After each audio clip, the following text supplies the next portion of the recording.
apabila matamu nggak ikut-ikut.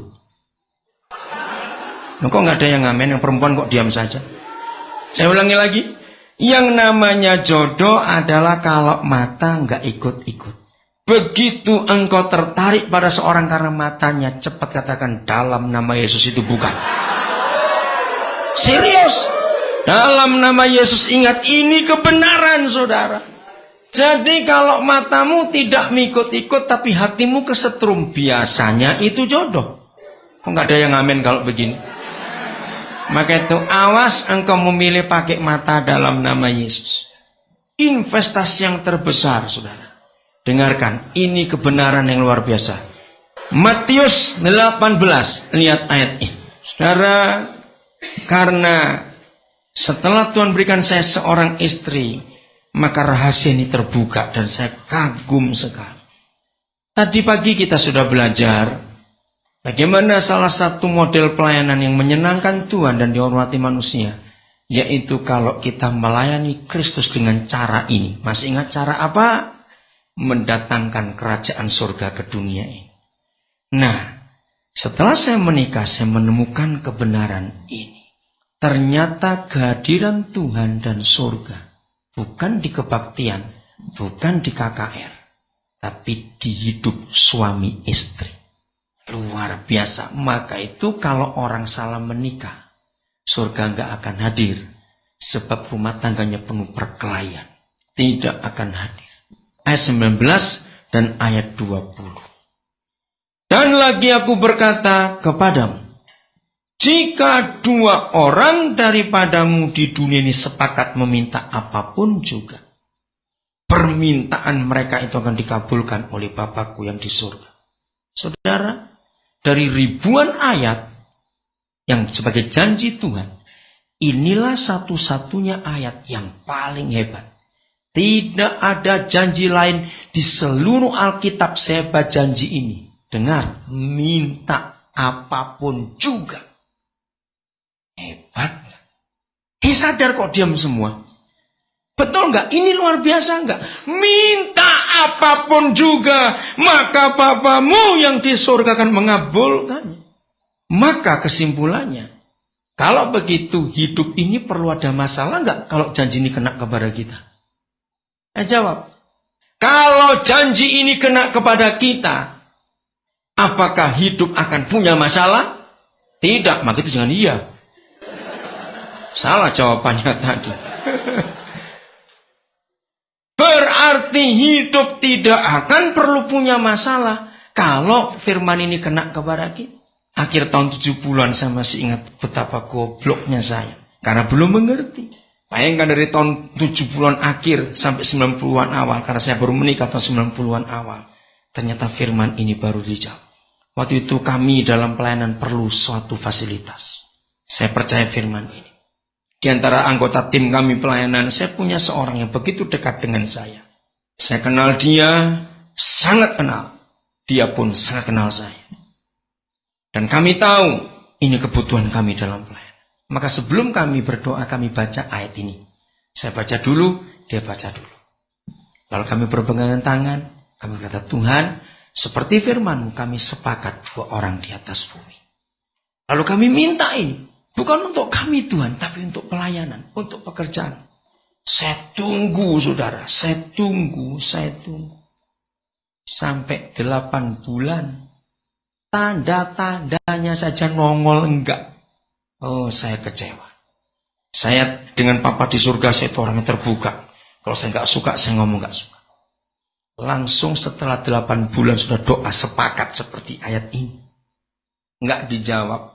Saya buka Alkitab ini, saya angkat, lalu saya tunjuk, Tuhan engkau baca sendiri. Tapi jangan ikut-ikut cara saya. Awas, saya marah betul.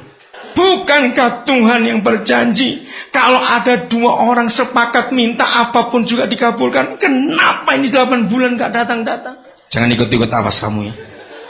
Biar cuma saya yang bodoh, kamu jangan bodoh. Ingat ya. Saudara, bertahun-tahun saya nggak pernah mengerti janji. Sampai saya menikah, baru saya sadar. Kuncinya bukan kepada dua orang yang sepakat. kuncinya pada kata sepakat. Untuk dua orang tertentu, bukan sembarang orang. Kata sepakat akarnya itu adalah covenant di perjanjian lama. Nah, kata covenant itu hanya untuk Tuhan dan kita. Dan kalau antara kita dan kita itu hanya untuk suami istri. Tidak boleh ada dua orang yang sepakat kecuali suami istri. Dahsyat sekali. Jadi apabila suami istri itu sepakat. Nah, ini rahasianya. Mengapa banyak hamba Tuhan hancur hidupnya pelayanannya? Karena suami istri berantem terus di rumah. Kalau mereka harus keluar pelayanan, kemunafikan yang terjadi dalam hidup mereka. Hanya untuk dilihat orang supaya kelihatan baik. Ngeri pelayanan seperti ini. Jadi seharusnya semua pernikahan yang benar tidak akan ada masalah di keluarga. Tidak akan. Karena begitu ada masalah, berdua sepakat, Tuhan jawab. Ini yang saya kagum, saudara, pada hukum ini. Maka itu percayalah, engkau jangan panik masalah jodoh. Tuhan tidak akan memberikan kau salah. Satu syarat kalau engkau besok memilih dalam pernikahan, satu, menikah dengan visi. Bukan hanya menikah dengan orangnya, dengan visi. Kalau menikah dengan visi, aman pernikahan itu. Betapa menderitanya kalau menikah enggak dengan visi. Tersiksa pernikahan itu. Sebab dua orang ini tarik-tarikan. Yang satu maunya ke sana, yang satu maunya ke sini. Karena enggak sevisi. Begitu, jangan sekali-kali engkau menikah dengan orang tidak sevisi. Karena untuk orang yang dipanggil dan dipilih Tuhan, visi itu penting. Ayat 20. Sebab di mana ada 2 atau 3 orang berkumpul dalam namaku, di situ aku ada di tengah-tengah mereka. Berapa kali kita sering mendengar pemimpin pujian hamba Tuhan sebelum mulai kebaktian ayat yang disebut. Saudara-saudara, kalau 2 atau 3 orang berkumpul dalam namanya dia ada. Hari ini kita lebih dari 2 atau 3 orang. Artinya, Tuhannya banyak yang datang kalau begitu. Kan bukan begitu arti ayat ini. Itu salah. Awas jangan pakai kata ayat itu untuk menghadirkan Tuhan. Tidak. 2 orang yang pertama. Setelah kita mengerti rahasia ayat 19. Berarti siapa? Cepat jawab. Siapa 2 orang pertama dari antara 2 dan 3 orang ini? Suami istri. Nah, terjemahan yang betul harusnya begini. Di mana ada 2 orang dan orang-orang ketiga. Kalau mereka itu berkumpul dalam namaku, aku hadir. Saudara, orang-orang ketiga itulah anak-anakmu nanti. Amin kan? Mengapa banyak keluarga hamba Tuhan? Dengar, saudara, keluarga hamba Tuhan yang anaknya jadi jahat. Betul tidak? Lihat. Maka ayat ini yang saya temukan. Apabila ada keluarga hamba Tuhan, anaknya jahat. Padahal papa mamanya hebat pelayanannya. Pasti papa mamanya nggak pernah sepakat dalam hidupnya. Karena apa?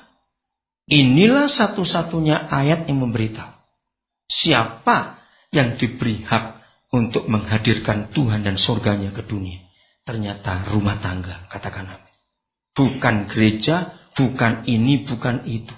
Inilah satu-satunya ayat dalam Alkitab yang menunjukkan dengan jelas siapa yang diberi kepercayaan untuk menghadirkan Tuhan dan surganya. Kalau Yesus hadir di tengah-tengah 2 dan orang-orang ketiga, yaitu keluarga, maka keluargalah satu-satunya lembaga yang terpilih, tidak bisa diwakili oleh apapun juga yang bisa memindahkan surga ke dunia ini. Bayangkan kalau keluarga-keluarga yang ada semua berhasil memindahkan surga ke dunia. Hari Minggu semua ke gereja beribadah bersama-sama. Masing-masing keluarga membawa surga. Suasananya luar biasa di ibadah itu. Dan di mana keluarga-keluarga itu benar, maka Yesus hadir bersama surganya hadir. Maka setan mana bisa bekerja di tengah keluarga itu? Mengerti? Maka itu engkau jangan salah kawin. Engkau tidak akan berhasil menghadirkan surga dalam hidup. Betul-betul dahsyat firman ini. Maka itu kita tahu sekarang mengapa setan selalu mencari keluarga. Dia nggak cari yang lain. Keluarga adalah satu-satunya lembaga yang paling dimusuhi.